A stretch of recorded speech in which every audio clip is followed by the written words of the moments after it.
बिहार की राजनीति के साथ साथ देश की राजनीति में इन दिनों यात्राओं का विशेष महत्व देखा जा रहा है। एक और जहां से मुख्यमंत्री नीतीश कुमार समाधान यात्रा पर है, वहीं दूसरी तरफ कुछ दिनों पहले कांग्रेस नेता राहुल गांधी भारत छोड़ो यात्रा पे थे। आने वाले 2024 के चुनाव में इन यात्राओं का कितना असर पड़ेगा, ये तो वक्त ही बताएगा।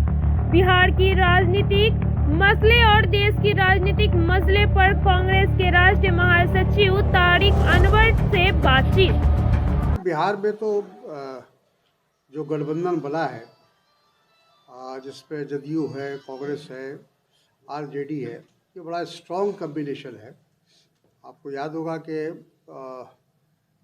पिछली बार भी जब चुनाव हुआ था विधानसभा का, जिसमें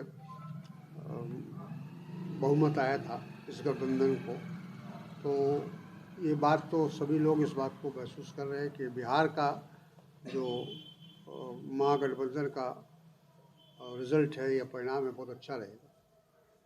और बाकी जगह भी देखिए, धीरे धीरे अब लोगों को बातें समझ में आने लगी हैं और पूरे देश के पैमाने पर हम कह सकते हैं कि ऐसा कोई स्टेट नहीं है जहां आने वाले चुनाव में भारतीय जनता पार्टी को पहले से ज़्यादा संख्या में लोग जीतने वाले हैं। हर जगह उनका ग्राफ गिरा है और जो लोग एनालाइज करने वाले लोग हैं वो भी बता रहे हैं। किसी स्टेट को भी ले लीजिए, अब तक इस लास्ट 2019 जो था वो भारतीय जनता पार्टी का और नरेंद्र मोदी का पीक था। अब उनका डिक्लाइन है और महंगाई, प्राइस राइज को लेके और अनएम्प्लॉयमेंट को लेके, किसानों की समस्या, ये सब बहुत ऐसा इशू है जो लोग इस बात को आने वाले चुनाव में यही इशू बनेगा। कोशिश इनकी ज़रूर होगी कि भटकाया जाए लोगों को धर्म के नाम पर, मज़हब के नाम पर, लेकिन लोग अभी इनकी चालाकी को समझने लगे हैं। कई न्यूज एजेंसियां जो हैं सर्वे कराती हैं, उसमें अभी भी मोदी पहली पसंद है। देखिए, उस तरह का जो सर्वे होता है ना, उसमें कोई दम नहीं है। आपको कोई इनका जिसको कहते हैं कि विश्वसनीयता खो दिया है इसमें। जितनी भी एजेंसी इस तरह की है, अब आपको मालूम ही है जो मीडिया की जो भूमिका है, जो रोल है, सब लोगों को पता है। तो अब उन चीज़ों का असर लोगों पर नहीं होता, लोग उसको ऊपर ध्यान नहीं देते। भारत जोड़ो यात्रा चल रहा है राहुल गांधी जी का, कितना असर होगा देश के चुनाव पर? काफ़ी पड़ेगा। देखिए, वैसे तो वो यात्रा देश के लिए थी और देश में नफरत, घृणा का जो माहौल था उसके खिलाफ उन्होंने एक अभियान छेड़ा है और उसका असर तो हम सब लोगों ने देखा है। सोशल मीडिया पर विशेष रूप से वो आया है, मीडिया के में भी आया है। तो ये तो अपने आप में एक ऐतिहासिक यात्रा थी और मेरा विश्वास है कि उनकी जो ये तपस्या है वो बर्बाद नहीं जाएगी और आने वाले चुनाव में उसका असर ज़रूर होगा, क्योंकि पहली बार कोई राजनेता इतने बड़े लंबी यात्रा करके लोगों तक पहुंचने का काम किया है।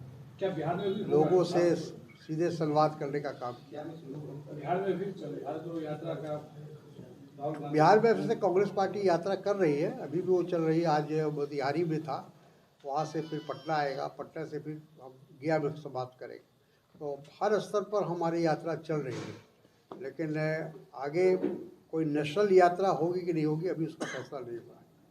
सर, एक सवाल, पहली बार हमारा ऐसा हुआ है कि हर देखिए बोलने में तो कोई जाता नहीं, उसमें तो कोई खर्च लगता नहीं, पैसा लगता नहीं, लेकिन ये फैक्ट है कि हमारे देश का जो स्वास्थ्य सेवा है वो सबसे दयनीय स्थिति में है बाकी देशों से अगर उसका मुकाबला किया जाए।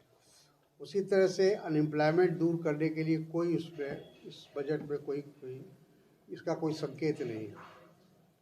महंगाई तो आप देख ही रहे हैं।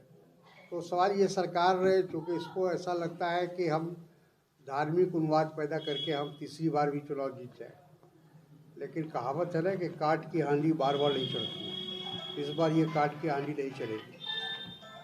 सर, अडानी कांड पर जो है, जहाँ एक तरफ संघ के भाजपा लोग भाग रही आओ, है संघ संघ के लोग अडानी के अडानी लिखता है अडानी के पक्ष में लिखा है। अडानी के मामले पे कांग्रेस की क्या प्रतिक्रिया है? हमारी तो कह रहे हैं कि उसकी जांच हो, पूरे जो कुछ चीज़ें सामने आई हैं दुनिया के सामने आई हैं, सिर्फ वो भारत के सामने नहीं है। और जो इस तरह की बातें कही जा रही हैं कि वो देश के भारत के ख़िलाफ़, राष्ट्र के ख़िलाफ़ एक साजिश है, ये बहुत बड़ा झूठ है। क्योंकि जिस एजेंसी ने इनके भ्रष्टाचार का खुलासा किया है वो पहले जापान, फिर उसके बाद अमेरिका और कई अन्य देशों में का, ऑस्ट्रेलिया का, कहाँ का, कई राष्ट्र का के जो उद्योगपति हैं उनकी कलई खोल चुका है। तो भारत विरोधी ऐसा कोई साजिश है, ये उस मामले पर पर्दा डालने की एक कोशिश है। ये बात कह कर एक अंतिम सवाल विस्तार हो रहा है, चल रहा है हर जगह। अब उसको हम लोगों ने दूसरा नाम दिया है, अब उसका नाम दिया है हाथ से हाथ जोड़ो।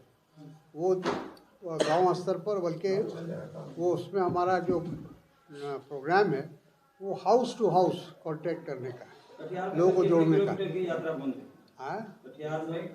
हाँ, कटिहार में बंद तो है, हमारे प्रभारी बैठे हुए हैं।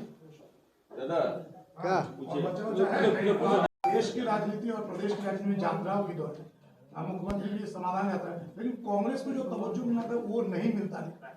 जो स्थिति है समाधान यात्रा है, कांग्रेस कहीं ना कहीं पिछड़ रहा है। क्या समझा जाए 24 में महागठबंधन इसका क्या असर पड़ेगा? कटिहार में भी देखने को ऐसा तस्वीर नहीं मिला है बड़े नेता कांग्रेस को।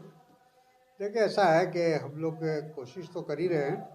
जैसा हम लोग कहा कि हम लोग सब व्यस्त थे भारत जोड़ो यात्रा में, और उसका हर राज्य के अंदर अलग से राज्य स्तर का एक भारत जोड़ो अभियान चल रहा है। अब उसको हम लोगों ने एक दूसरा नाम दिया है कि हाथ से हाथ जोड़ो। तो ये ज़िला स्तर पर और प्रखंड स्तर पर ये कार्यक्रम चलेगा। तो ये कार्यक्रम हमारा 24 तक लगातार चलेगा। ये मतलब एक तरह का जल संपर्क लोगों के साथ जारी है और जारी रहेगा। भारत जोड़ो समाधान यात्रा पर रुचि नहीं दिख रहा है कांग्रेस, क्या पिछड़ रहा है? नहीं, ये तो सरकारी कार्यक्रम है ना। आरजेडी का आप लोग भी तो सरकार बिहार में हैं। बिहार आप लोग भी तो बिहार में सरकार में है साथ में। हाँ, साथ जो कह रहे तो सरकारी कार्यक्रम में मुख्यमंत्री कर रहे हैं, जो अपने उनकी सरकार का की समस्या है उसका समाधान बता रहे हैं वो, या जो उनकी उपलब्धि है उसको बता रहे हैं। तो वो अपने स्तर से कर रहे हैं। वो पार्टी का कार्यक्रम नहीं है, वो जदयू का कार्यक्रम नहीं है। अब मोहन भागवत जी भी जाति काट खेलने लगे, बड़ी जातियों पर टिप्पणी कर रहे हैं। किस तरह से देख रहे हैं कांग्रेस को? मुद्दों से ध्यान भटका। वही बात है। सवाल ये है कि आरएसएस अगर ऐसी बात कहता है तो सबको आश्चर्य होता है। जो संगठन लगातार ब्राह्मण डोमिनेटेड रहा है, एक उपवाद छोड़ के लगातार उसके जो राष्ट्रीय अध्यक्ष होता है, क्या होता है, प्रमुख होते हैं, वो ब्राह्मण कम्युनिटी से है। तो एक तरफ तो कह रहे हैं कि ब्राह्मणवाद इसके लिए जिम्मेदार है, और दूसरी बात आरएसएस में सबसे ज़्यादा ब्राह्मणवाद। ये जाति का क्या 24 के चुनाव को देखकर हर पार्टी खेल रहा है? ये जाति का कार्ड जो है, बिल्कुल कोशिश। देखिए, भारतीय जनता पार्टी, आरएसएस हमेशा अपना वो क्या कहेगा उसको, स्टैंड चेंज हाँ, स्टैंड चेंज करता है, रूप बदलता रहता है। जब जैसा मौका देखा वैसा किया। पिछली बार आरक्षण की समीक्षा की बात की थी, हाँ, अब ब्राह्मण पिछली बार विधानसभा के चुनाव के वक्त में यही आरएसएस प्रमुख ने कहा था कि इसकी समीक्षा होनी चाहिए आरक्षण की। समाधान यात्रा में कांग्रेस ने बढ़ चढ़कर हिस्सा लिया। बिहार में समाधान यात्रा चल रहा है, कांग्रेस ने बढ़ चढ़कर हिस्सा लिया। तो क्या भारत जोड़ो यात्रा में जदयू के कार्यकर्ता या जदयू के नेता बढ़ चढ़कर हिस्सा लेंगे? क्या लगता है? अब ये तो उनकी पार्टी का फैसला है, तो अगर लेना चाहे तो लेने। हम लोगों ने तो अभी जो राहुल जी के नेतृत्व में जो यात्रा हुई उसमें बहुत सारे राजनीतिक दल के लोग आए, बहुत सारे समाजवादी और समाज सेवी संस्थाएं आई। तो हम लोगों ने तो सबके लिए दरवाज़ा खोल रखा था। जो भी आए शामिल होना चाहते हैं वो आ सकते हैं।